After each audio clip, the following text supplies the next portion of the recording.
City life hospital, IIM road, Lucknow. सभी प्रकार के general operation, paediatric, neonatal, plastic, orthopaedic व न्यूरो एवं स्पाइन की सर्जरी, महिलाओं, गुर्दे, फेफड़ों, कैंसर से संबंधित सभी प्रकार की जांच, ऑपरेशन एवं इलाज की सुविधा। आयुष्मान कार्ड धारकों के लिए भी इलाज की सुविधा उपलब्ध। समूचे देश में जल जीवन मिशन योजना के तहत बनाई जा रही गांवों में पानी की टंकियों का हाल आए दिन सामने आ रहा है और इस मामले को लेकर अक्सर आप देखते होंगे कि समाजवादी पार्टी के सांसद आनंद भदौरिया सदन में भी मामले उठाते रहे हैं और तमाम आरोप लगाते रहे हैं। उत्तर प्रदेश के सीतापुर में फिर एक बार चुनका गांव है, यहाँ पर पानी की टंकी भरभरा कर गिर गई। ये कोई पहली घटना नहीं है, इससे पहले भी महोली इलाके में एक पानी की टंकी गिर चुकी है और इसके बाद अगर बात करें तो लखीमपुर जनपद में भी पानी की टंकी गिर चुकी है। तो इस समय फोन लाइन पर मौजूद हैं धौरारा से समाजवादी पार्टी के सांसद आनंद भदौरिया। उन्हीं से जानते हैं कि जल जीवन मिशन योजना के तहत आपने कई बार सदन में मामले को उठाया, क्या इस योजना में खामी है और इसके लिए दोषी कौन है? पंकज जी, आपका धन्यवाद कि आपने इस गंभीर विषय और हम सब का और जनता का ध्यान आकृष्ट किया है। जहां तक सवाल जल जीवन मिशन का है, ये बहुत अच्छी एक महत्वाकांक्षी योजना सरकार की थी जिसके तहत गांव में बैठे आम जनजीवन को शुद्ध पेयजल मिल सके, जिससे कि पेयजल का संकट भी खत्म हो और बीमारियों से भी वो दूर रहे। लेकिन जब ये योजना लागू हुई उसके बाद अच्छा खासा बजट आवंटित किया गया, हजारों करोड़ का बजट आवंटित हुआ, लेकिन देश के बड़े उद्योगपतियों के ठेके और उद्योगपतियों ने और उनके कंस्ट्रक्शन कंपनियों ने इसमें लूट का एक जरिया बना लिया और उन्होंने अपने पेटी कॉन्ट्रैक्टर दे दिए प्रदेश के अंदर, और जिलों जिलों में अलग से उन्होंने छोटे छोटे कॉन्ट्रैक्टर्स को ये जिम्मेदारी दे दी। अब जब ये योजना आई और उसमें उसी समय हम लोगों ने, उस समय हम लोग उत्तर प्रदेश की विधान परिषद में थे, वहां हम लोगों ने जोर शोर से इस सवाल को उठाया था।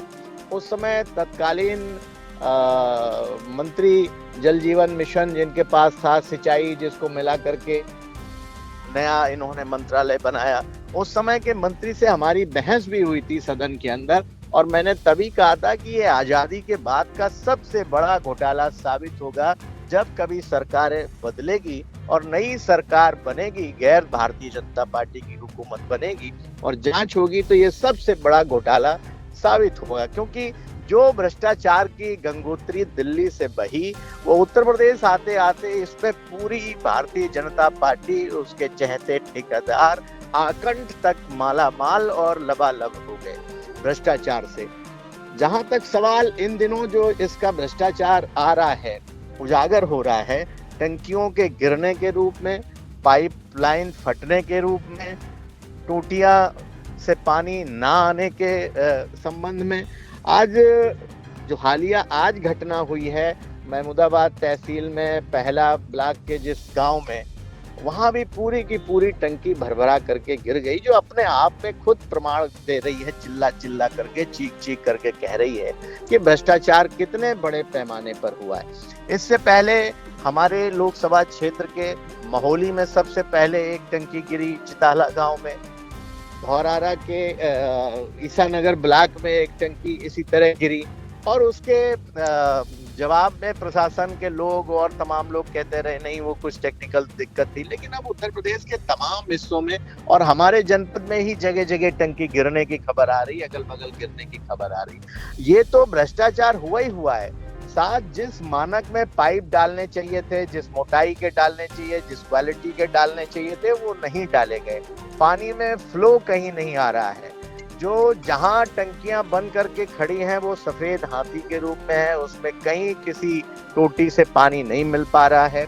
साथ ही साथ जो सड़कें गांव की खोद डाली गई, जहां इन्होंने पाइपलाइन डाली, वो सारी की सारी सड़कों में, जब मैंने दिल्ली में संसद में इस सवाल को उठाया तो वहां मंत्री जी से भी मैं मिला और केंद्र के जो जल संसाधन मंत्री हैं CR पाटिल साहब बहुत अच्छे आदमी हैं और उन्होंने मुझसे कहा कि आप जहां कहीं भी लिख करके दोगे मैं 100% जांच करा करके जेल भेजने का काम करूंगा, कतई भ्रष्टाचार बर्दाश्त नहीं करूंगा। और साथ ही साथ उन्होंने कहा जरूरत पड़ी तो हम स्वयं भी विजिट करेंगे। तो इसलिए मैं कहना चाहता हूं, उन्होंने मुझसे कहा कि जो टेंडर हुए हैं, जो धन आवंटित है, पंकज जी आप मुझे सुन पा रहे जी हैं? बिल्कुल बिल्कुल, मैं जो बहुत टेंडर हुए हैं, जो धन आवंटित हुआ है, वो सड़कें जिस तरह खोदी गई हैं, जैसे पिछली हालत में थी, जिस कंडीशन में थी, उसी स्थिति में सड़कें फिर बना करके देना है।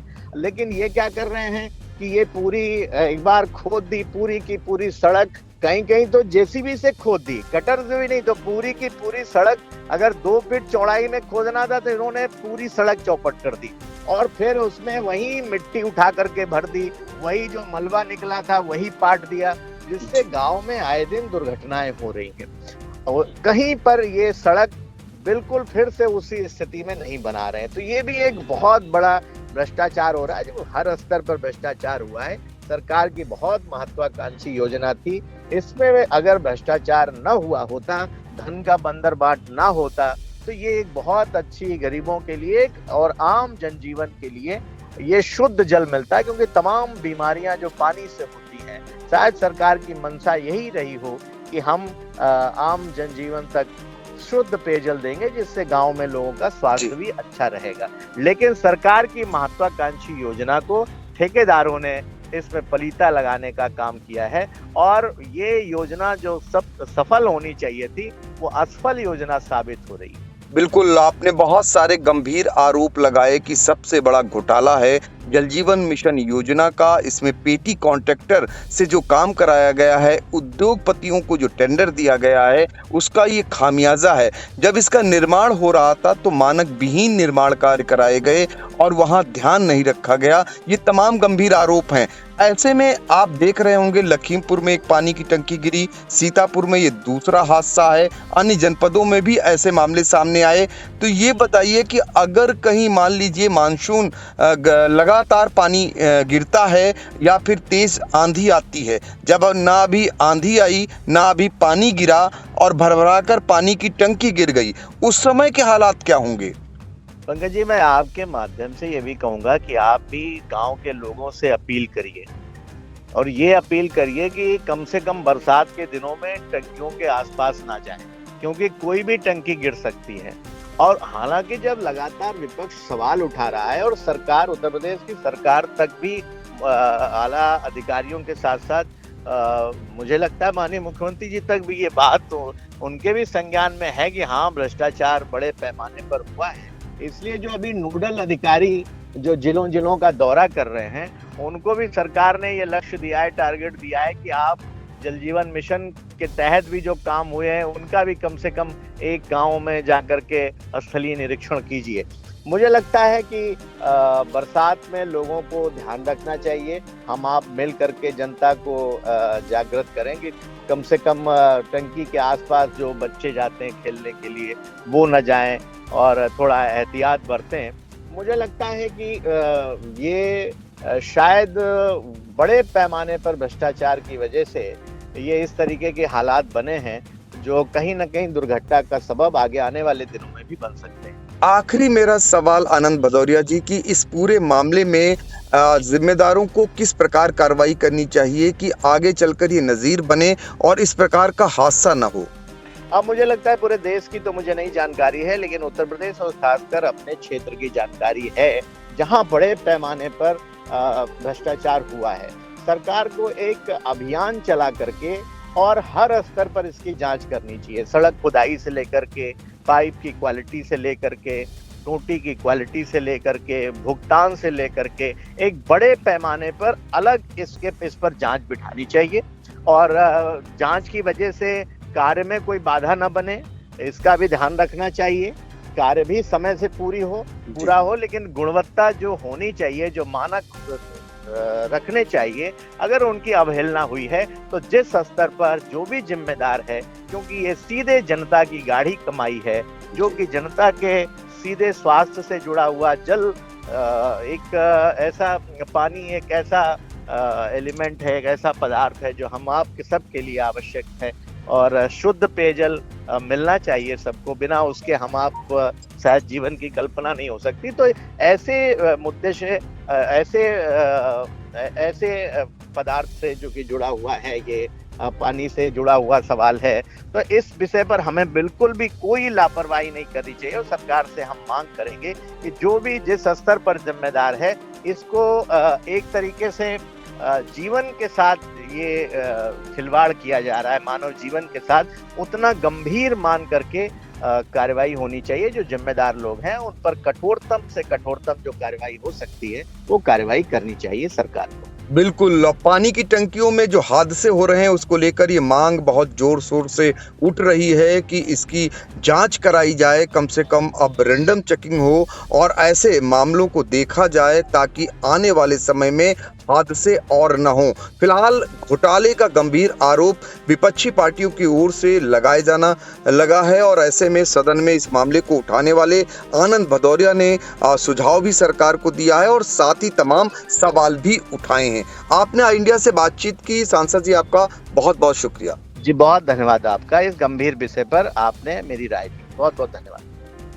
Mayur, Sitapur, a venue that will live in your memories forever, equipped with 5-star amenities and facilities, rooms, banquets, lush green lawns, restaurant, a venue for weddings, receptions, birthdays and kiddie parties, corporate meetings and stage shows.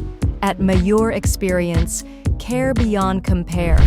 Sai Sanjeevani hospital, station road, Sitapur. Sitapur का पहला multi speciality hospital, जहां आपको general physician, हड्डी रोग, स्त्री रोग, general surgery, नाक कान गला और न्यूरो के डॉक्टर उपलब्ध हैं। साई संजीवनी में आयुष्मान कार्ड धारकों का मुफ्त इलाज और टीपीए कार्ड धारकों के लिए कैशलेस सुविधा उपलब्ध की गई है। हॉस्पिटल में आईसीयू, वेंटिलेटर, बाईपैप व डायलिसिस की सुविधा भी उपलब्ध है। Sai Sanjeevani hospital, station road, Sitapur.